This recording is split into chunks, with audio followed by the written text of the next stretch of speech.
Agora, nós fomos preparados para ouvir a mensagem da parte do Senhor. Para isso, eu peço aos irmãos que abram a palavra de Deus no livro de Salmos, onde faremos a leitura de todo o Salmo 117. Vamos lê-lo todinho, tá?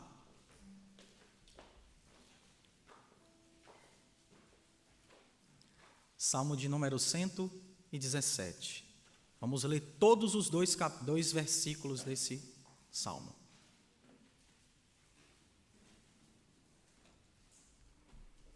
Vamos fazer isso todos juntos? Vamos lá?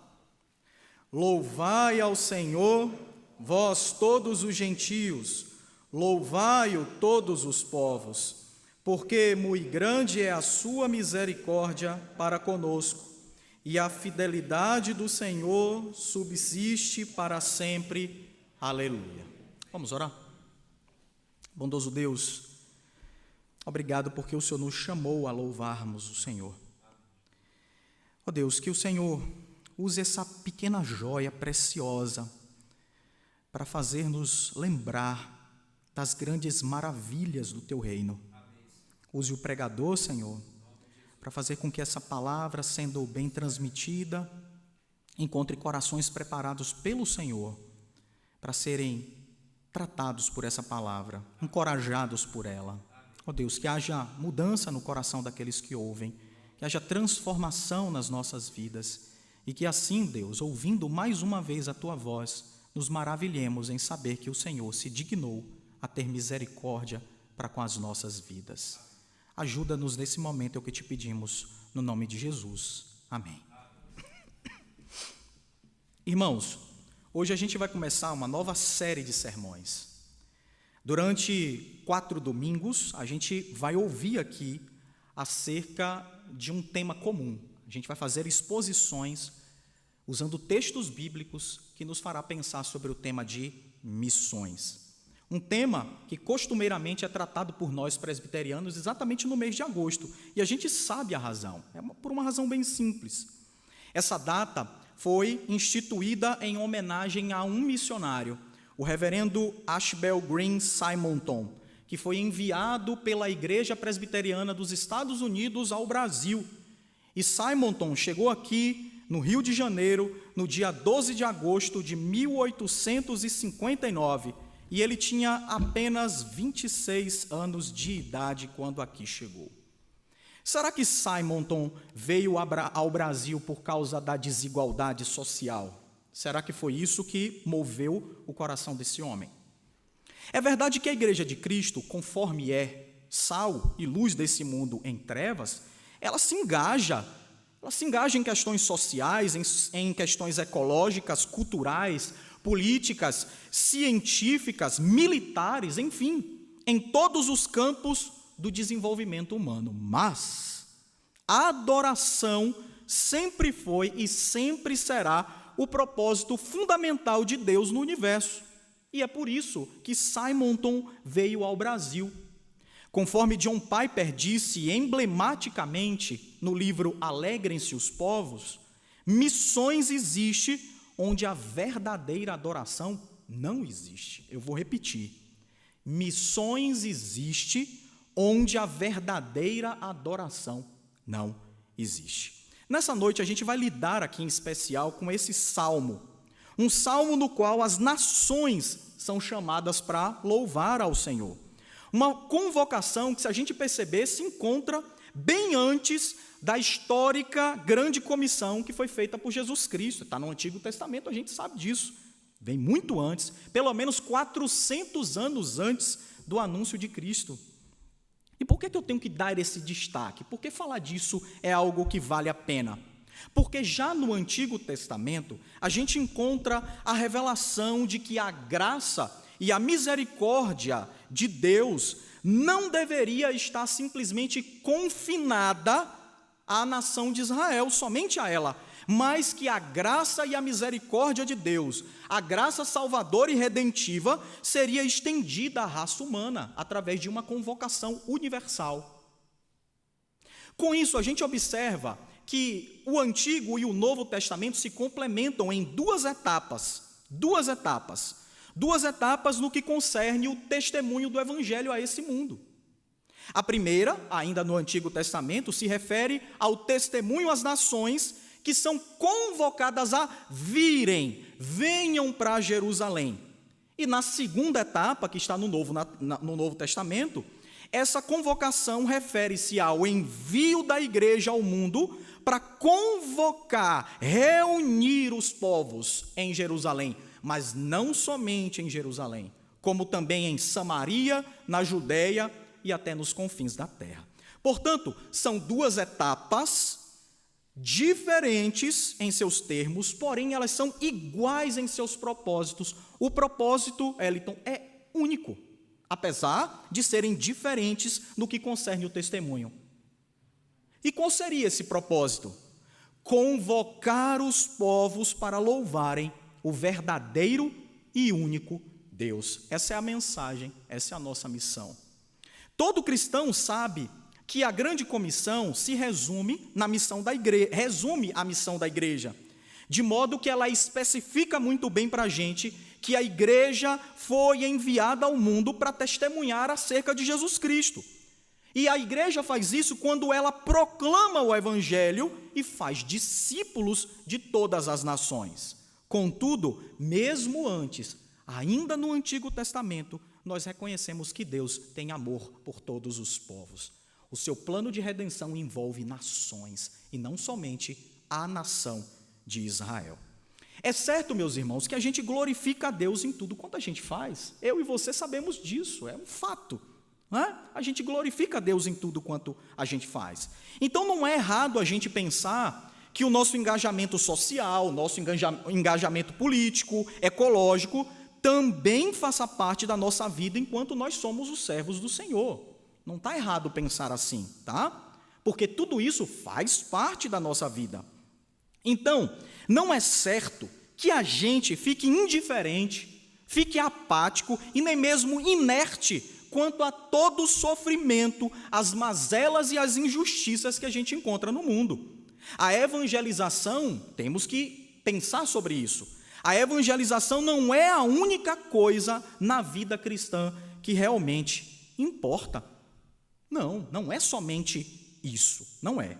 Portanto, a questão aqui é outra, está para além disso. Quando o assunto é a nossa missão, o foco concentra-se nisto aqui: convocar as nações que venham e louvem o Senhor. Então, quando a gente entende isso devidamente, a gente se sente livre de amarras.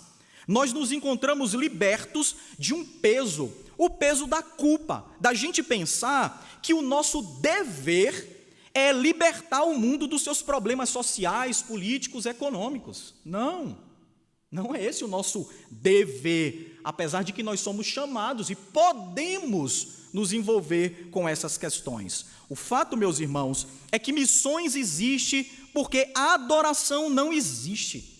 E a nossa tarefa principal, a nossa tarefa fundamental é não permitir que interesses secundários, importantes, é verdade, diga-se de passagem, mas que esses interesses não sejam colocados à frente e acabem eclipsando, fazendo sumir o que verdadeiramente é meta em nossa missão, aquilo que Deus chamou a gente para fazer.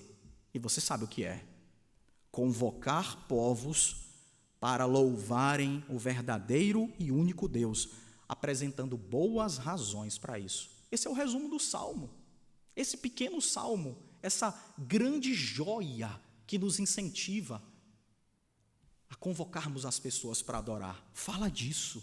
O resumo dele é que Deus convoca os povos para louvarem o verdadeiro e único Deus, apresentando boas razões para isso. Esse salmo, então, é um encorajamento a nós, a mim e a você.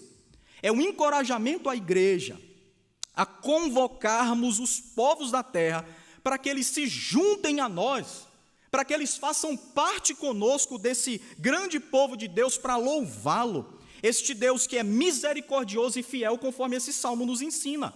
Esse é o nosso dever missionário. E é aqui que esse salmo é dividido estruturalmente aqui, como ele está se mostrando, em duas partes bem diretas e precisas. A primeira parte nós encontramos um chamado universal obrigatório e na segunda parte, boas razões para que o mundo inteiro venha e louve o Senhor com o seu povo. É assim, desse jeito, bem simples, bem curto, Deus convoca os povos para louvá-lo e apresenta boas razões para isso. Vocês estão preparados? Então vamos lá. A primeira parte desse salmo é um chamado universal obrigatório. Um chamado universal obrigatório. Olha só, o texto começa dizendo, louvai ao Senhor, é um imperativo. Louvai ao Senhor, vós todos os gentios, ou em algumas versões, todas as nações. Louvai-o todos os povos. Aqui encontramos-nos com o menor salmo de todo o saltério, que também é considerado o menor capítulo de toda a Bíblia. E esse salmo começa com uma grande convocação. Não é meramente um convite, sabe? Não é assim um convite formal que pode ser recusado. Não, é uma convocação séria, é uma convocação solene, não opcional. É o tipo daquele convite assim, intimado a comparecer. Sabe quando a gente convida aquelas pessoas para ir almoçar lá na nossa casa e a gente fala, olha, eu não aceito recusas. E aí quem é doido de recusar, não é? É um chamado assim que nós estamos. A ideia que o salmista traz para nós é que Deus tem o direito, Ele tem o direito de ser louvado e Ele tem autoridade para convocar quem Ele deseja a que participe desse grande ato de louvor. Afinal, essa é a essência do que significa ser soberano. Aquele que tem o direito e a autoridade, o direito de ser louvado e a autoridade de chamar quem Ele quiser. E aqui, a gente não pode entender que Deus seja assim uma figura, sabe, tirânica, uma figura egocêntrica, que está obrigando as pessoas sob pena de morte, que venham ou morram. Não, não é isso que a gente encontra aqui, não é. A convocação não se configura assim um tipo de pressão, um tipo de violência, com o propósito de obter algo contra a vontade do outro, não é isso. É um tipo de ordem que deve ser recebida com deleite, com alegria por parte daquele que foi convocado. Você já realizou alguma festa no seu aniversário e convidou seus amigos e ninguém apareceu?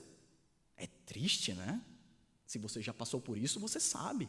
É triste, porque quando a gente convida alguém que participe conosco, eles são os nossos convidados de honra. E quando ninguém aparece, você é desonrado. Quem recebe o convite, portanto, deve ficar feliz. Olha, eu fui convidado, vamos participar. É isso que está aqui. Não é uma chamada para você participar de um funeral e não é uma intimação judicial para você prestar contas a um juiz. Pelo menos não agora. Pelo menos não agora. É uma convocação solene, é verdade. Ela é séria, é verdade. Mas é um convite à alegria. É um convite ao regozijo.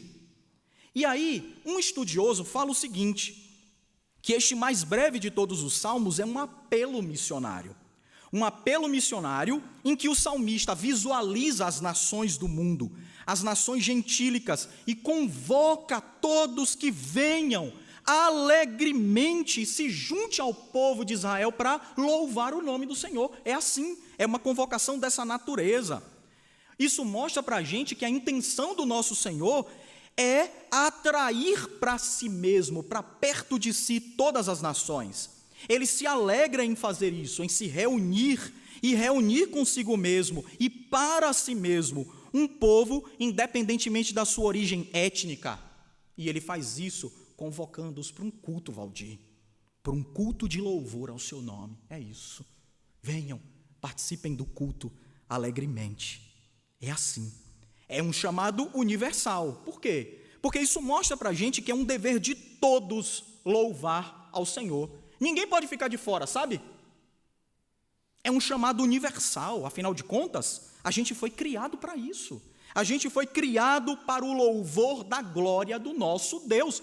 Este é o propósito fundamental da existência do ser humano. É para isso. É para isso. É aí que o salmista, então, anuncia.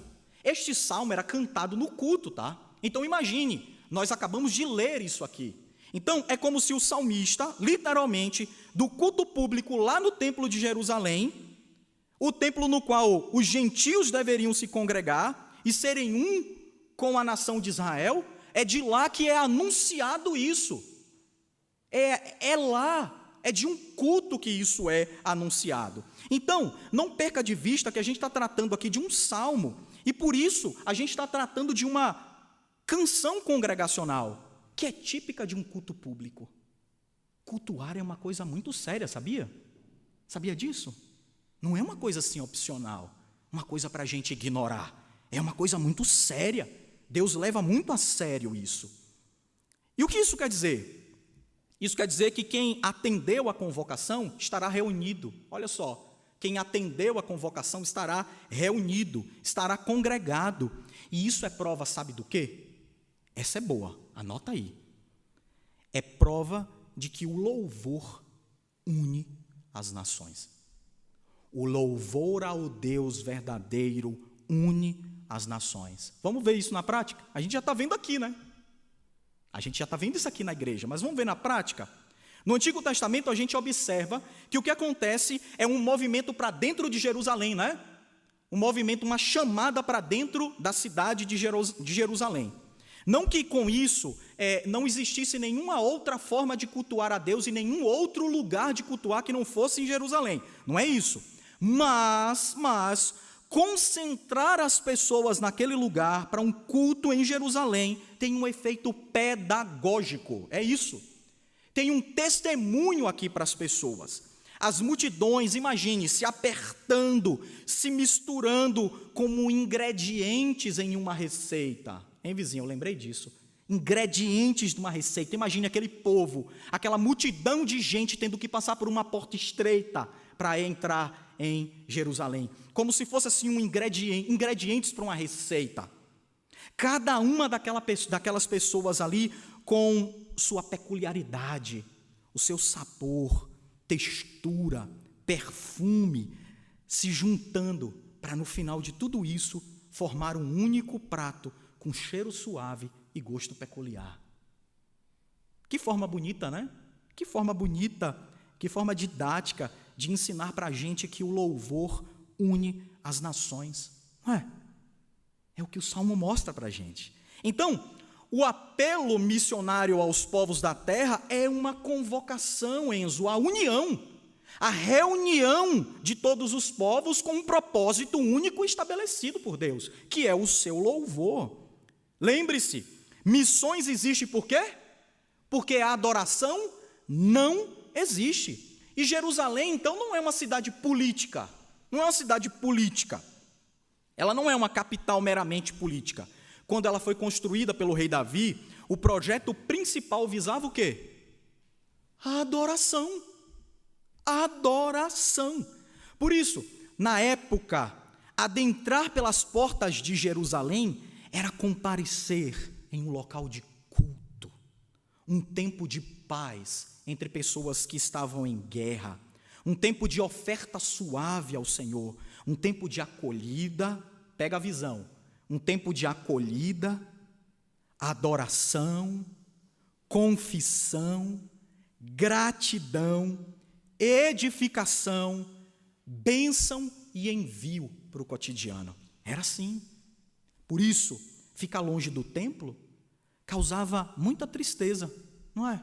Vocês que estão em casa, sem poder vir ao templo, desejando estar aqui, eu estou falando com aqueles que desejam, tá? É causa de tristeza. Não poder sair de casa para adorar lá em Jerusalém era vivenciado pelos adoradores com muita saudade, com muita aspiração. Era o fim para eles não fazerem isso.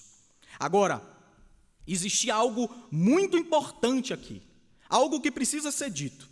É verdade que Israel tinha prioridade no pacto, a gente sabe disso. Deus havia escolhido aquela etnia semita, é verdade, e as bênçãos de Deus refletiam especialmente sobre Israel. Entretanto, isso não significa exclusividade étnica. Por quê? Porque esse salmo aqui está revelando para nós que o chamado de Deus é abrangente. O chamado do Senhor envolve, portanto, os mais variados grupos étnicos que possuem laços de sangue, uma língua própria e também uma cultura particular. Ou seja, a redenção do Senhor sempre incluiu famílias da terra, sempre. Agora, Israel tinha a prioridade, mas Israel não era exclusividade. É isso que nós temos que entender. A prova disso é que um jovem de 26 anos de idade, ouvindo um sermão sobre a tarefa missionária, foi encorajado a sair da sua terra para vir anunciar o evangelho a brasileiros, atendendo o chamado que Deus fez. Porque aqui não havia adoração. E onde não há adoração, há missões. Há missões. Resumindo, meus irmãos, louvar o Senhor é um chamado global. Em todas as nações da terra, têm a obrigação de atender essa convocação e fazer isso de maneira alegre. Ele não é apenas assim o Deus do povo hebreu, sabe? Por isso, o louvor a Deus deve ser celebrado não apenas por uma única nação, mas por todas, não é uma coisa exclusiva como a gente vê. Portanto, esta é uma das passagens do Antigo Testamento que está antecipando o que mais à frente será amplamente ensinado e divulgado no Novo Testamento, nas palavras de Jesus Cristo, a grande comissão. Ide, portanto, fazei discípulos de todas as nações. O salmista antecipa isso e mostra para a gente, ensina para a gente que Deus sempre teve olhares para o mundo, sempre. Ele quer convocar esse bando de gente para Ele. E aí a gente entra na segunda parte. Meus irmãos, se Deus quer deslocar uma multidão de pessoas dos lugares mais ermos da terra, desde as ilhas mais remotas, passando por desertos, florestas, montanhas, oceanos do Polo Ártico ao Antártico, se Deus chamou pessoas para louvá-lo, desde Sapopemba, São Bernardo, Vila Luzita, da Moca e até de São Luís do Maranhão, é bom que existam razões suficientes para ele fazer um negócio desse. Reunir tanta gente assim espalhada por tanto lugar. É bom que tenha um bom motivo para isso. E não é que tem? E não é que tem um bom motivo para isso? Tem sim. O incentivo que nós temos aqui com esse salmo é para que a gente atenda a este chamado. O chamado para louvar ao Senhor. Para a gente ser não somente aqueles que atenderam a este chamado, mas também aqueles que levarão esta convocação para outras pessoas. O mundo, então, necessita conhecer o Senhor. Esta é uma máxima. O mundo necessita conhecer o Senhor. E são inúmeros os motivos para isso. Inúmeros os motivos. Mas aqui o salmista destaca 2, você já percebeu? O salmista aqui destaca 2, ele chama a atenção para 2. 2 motivos que revelam a pessoa do nosso Senhor, que revelam o caráter do nosso Deus. A gente sabe muito bem que as pessoas precisam de incentivo, né? Precisam de incentivo. Por quê? Porque isso mostra uma falha no nosso caráter. As pessoas nunca irão louvar alegremente a Deus enquanto o Senhor não os atrair para si mesmo. Enquanto Deus não fizer isso, as pessoas não virão. Sobre isso, a gente entende que se é assim, o salmista, com muita razão, selecionou 2 aspectos do ser de Deus: misericórdia e fidelidade. E eles são incentivadores para que a gente se engaje nesse exercício de louvor convocatório. Misericórdia e bondade, meus irmãos, estes são os sérios motivos para que as nações abandonem os seus ídolos tão logo essa mensagem lhe chegue aos ouvidos. Abandonem os vossos ídolos. Abandonem. Esse é um salmo que é considerado um salmo do Evangelho. Vocês sabiam? Porque Paulo, lá em Romanos, capítulo 15, no verso 11, cita este salmo. E ele faz isso como prova de que o Evangelho deveria ser pregado entre as nações de todo o mundo, as nações gentílicas, e não é que eles ouviriam essa mensagem. Paulo usa esse salmo como prova disso. Não se trata de nações, então, louvando o seu próprio Deus, do seu próprio jeito, como se eles estivessem louvando o mesmo Deus de Israel, só que eles estão chamando o Deus de Israel de outros nomes. Vocês percebem? Não é isso. A ideia não é que esse chamado universal tem a ver com seres humanos adorando os seus próprios deuses do seu próprio modo, e eles estão simplesmente invocando o mesmo Deus. Não é esta a ideia. Esta convocação é para o abandono dos seus ídolos, porque o nosso louvor está diretamente relacionado com o Deus verdadeiro e único.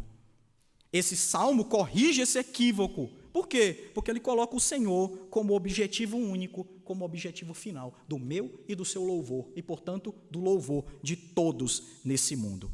A gente tem que louvá-lo. O texto diz, olha para a sua Bíblia, verso 2.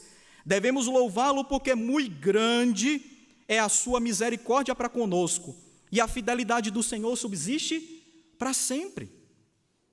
O salmista aqui destaca atributos de Deus, e atributos que revelam como Deus nos trata. É isso. O salmista, de tudo que poderia dizer a respeito do nosso Deus, para nos incentivarmos a louvá-lo, escolhe 2 atributos que mostram para a gente como Deus nos trata, como Ele lida conosco. A nossa missão de convocar as nações, então, tem como incentivo os modos com os quais Deus trata a humanidade caída. Deus expressa a sua bondade. Misericórdia é isso. É Deus expressando a sua bondade, não levando em conta o que a gente merece. E fidelidade é Deus mostrando para a gente que Ele é inteiramente digno de confiança. Por isso a gente diz que Deus é fiel. E o que isso significa? Que Deus, meus irmãos, contempla todos os necessitados que vivem em situação de miséria social, miséria moral, miséria espiritual. Deus tem o coração dele em nossa miséria. Ele não fecha os olhos para a realidade desse mundo quebrado, desse mundo que foi manchado pelo pecado e que está sob o domínio da morte. Ele não está com os olhos fechados para isso. A sua misericórdia é muito grande e por isso essa misericórdia é prevalecente, ela supera. Ela está acima de toda a miséria. Ela supera o nosso senso de proporcionalidade. É por isso que o salmista coloca aí, não é só misericórdia, ela é muito grande, ela é grandíssima. E vejam, isso é maravilhoso. E como isso se aplica a mim e a você? Como é que esse adjetivo ali, que modifica a noção da misericórdia de Deus, se aplica a minha e a sua vida, de forma bem direta? Se a nossa miséria é grande, se a nossa miséria é odiosa, é aí que a misericórdia do Senhor se mostra superior, porque ela é prevalecente, ela está acima disso, ela é superior, e por ser superior, ela é capaz de nos encontrar no meio dos escombros do nosso pecado. É lá que Deus te encontrou, porque Ele é misericordioso, e Ele chama as nações. E o motivo de louvarmos ao Senhor é porque Ele nos vê no meio dos escombros do nosso pecado. Ele nos encontra. A gente até pode se compadecer de alguém, não é verdade, Aline? A gente se compadece das pessoas, daquelas que estão perdidas, né? Um parente, um amigo. Mas, Aline, você já percebeu que a gente é impotente para mudar a sorte delas? A gente se compadece, mas a gente não tem poder para mudar a sorte. A gente tem misericórdia, mas a gente não tem o poder de reaver essas pessoas. Então é aí que a misericórdia brilha, fulgura, ela é grande nesse sentido. É nesse cenário que a misericórdia de Deus se mostra. Ela é prevalecente, ela é capaz de não nos tratar conforme a gente merece e nos abençoa ainda com ricas dádivas a todos.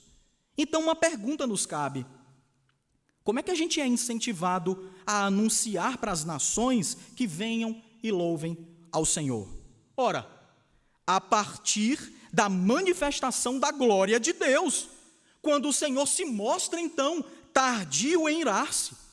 Aquele mesmo Deus, meus irmãos, que tendo o poder para nos destruir, para nos consumir em sua ira, Ele nos suporta.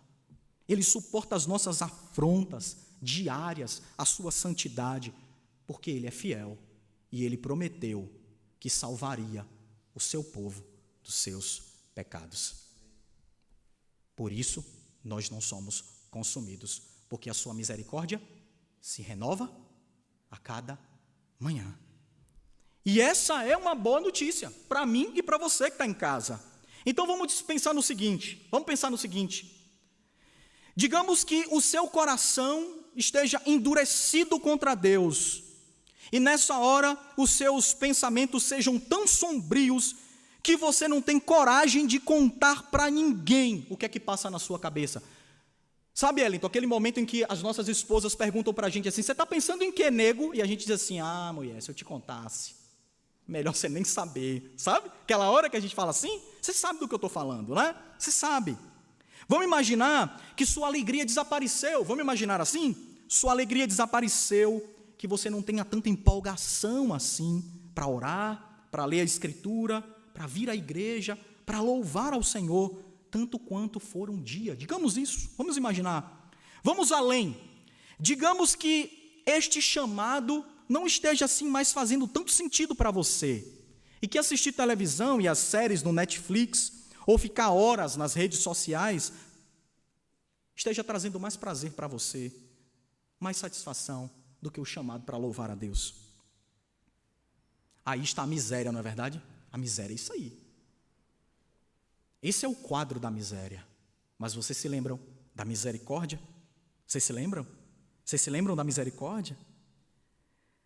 Não duvide de que nessa situação, o coração de Deus também está posto na sua miséria.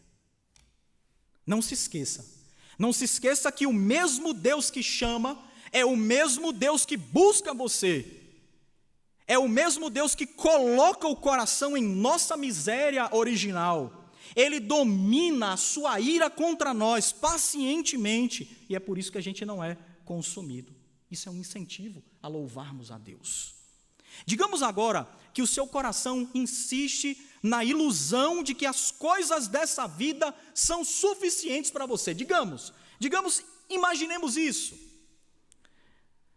Não é verdade que a sua confiança se foi? Não é verdade?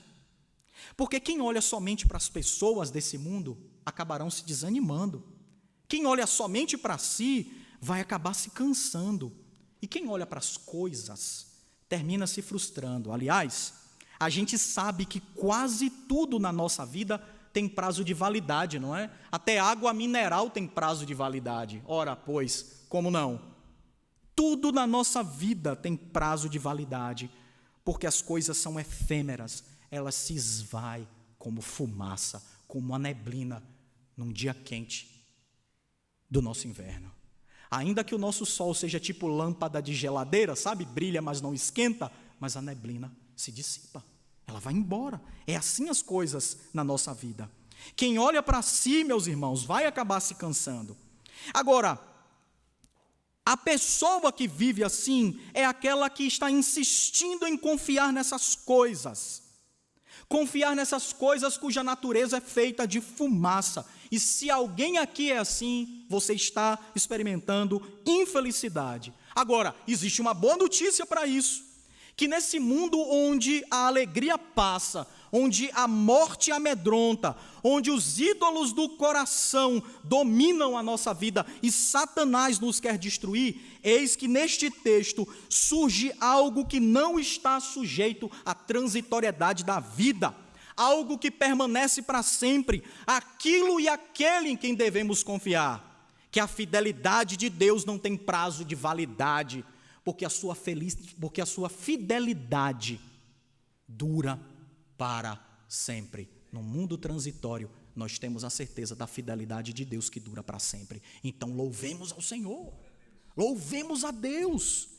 Então, alegrem-se os povos, porque o Senhor prometeu cumprir todas as suas promessas, e Ele é digno de confiança. porque verdade e fidelidade estão relacionadas em Deus. Ele não pode mentir, ele não pode falhar, e é por isso que no final, todos acabarão rendendo louvores ao Senhor, de uma forma ou de outra. Eu quero encerrar a mensagem aqui. Quando Jesus voltar, e quando Ele fizer novas todas as coisas, não haverá mais necessidade de missões. Sabia disso? Não haverá. Não haverá. Mas louvor e adoração sempre existirão, sempre. Portanto, esse é o tempo que Deus designou para todos nós ouvirmos o chamado e atendermos. Esse é o tempo. Por todo o mundo se faz ouvir a sua voz, chamando graciosamente, ao mesmo tempo dando evidências de que nós somos portadores dessa mensagem. Conforme a gente viu aqui, nesse momento, há razões suficientes para que o mundo venha e se junte a nós e faça parte dessa grande multidão de adoradores. Mas o tempo está acabando. O tempo está acabando. Estejamos, pois, atentos ao fato de que Deus, sim, é tardio em irar-se. Ele é paciente, ele é misericordioso, mas isso não significa que Ele não esteja irado. Não significa que Ele não esteja irado, porque Ele prometeu que traria juízo à terra. E lembre-se, Ele é fiel, e porque Ele é fiel, haverá juízo. Haverá um tempo, está perto, que todos nós vamos comparecer perante o tribunal de Deus. Nesse dia haverá duas multidões. De um lado, aqueles que atenderam ao chamado, aqueles que foram e louvaram ao Senhor, os mesmos que foram depois e anunciaram aos outros que se juntassem, que se misturassem, que se congregassem juntos em uma só nação. Estes trarão nos lábios a aleluia. Sabe? Olha aí para o seu texto, tem uma aleluia aí no final, né? A mesma palavra que encerra o nosso salmo, como uma resposta alegre diante da contemplação maravilhosa da misericórdia e da fidelidade de Deus em nosso Senhor Jesus Cristo. Agora, por outro lado, infelizmente, diante do Cristo exaltado, em glória e majestade, estarão aqueles que desprezaram o chamado, aqueles que ignoraram o seu dever de criatura, aqueles que se enganaram com uma aparente prosperidade, saúde, fartura, e viveram como se Deus não existisse. Ainda que os céus proclamassem a glória de Deus, estes não vieram e não louvaram a Deus. Esses vão confessar o Senhor. As línguas dessas pessoas vão se movimentar sim em louvor ao Senhor Jesus, mas não será no culto. Nesse dia não haverá culto para essas pessoas. Não será com júbilo. Não será junto com o povo de Deus. Será o triste reconhecimento de quem foi convidado a participar de um banquete e, não satisfeito em somente recusar o convite, foram e mataram os mensageiros, e não se dando por satisfeitos, foram e mataram o filho daquele que convida. Mas agora, nesse tempo, ele ressuscitou, e agora ele veio julgar, Filipe, vivos e mortos. Agora haverá um tribunal, haverá réus, haverá um juiz e haverá uma sentença, e todos estarão reunidos. De que lado você estará? Para nós, Valdir, é uma bênção que o Senhor teve piedade de nós, não é? Piedade de um povo em terras tupiniquins, e Deus moveu o coração de um jovem pregador nos Estados Unidos que entendeu que missões existe porque o verdadeiro louvor não existe. Que bênção ser o alvo da misericórdia e da fidelidade do Senhor Jesus Cristo, a quem Deus exaltou sobremaneira e lhe deu o nome que está acima de todo nome, para que o nome de Jesus se dobre todo o joelho, nos céus, na terra e debaixo da terra, e toda a língua confesse que Jesus Cristo é Senhor, para a glória de Deus Pai.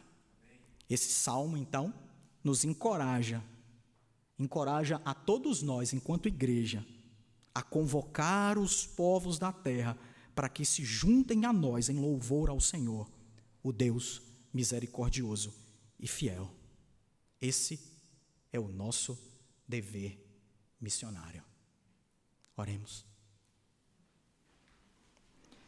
Bondoso Deus, nós queremos agradecê-lo, porque um dia o Senhor despertou no coração de pessoas o interesse em sair das suas zonas de conforto e anunciar o teu evangelho a todas as nações, a todas as criaturas. E aqui estamos, Senhor.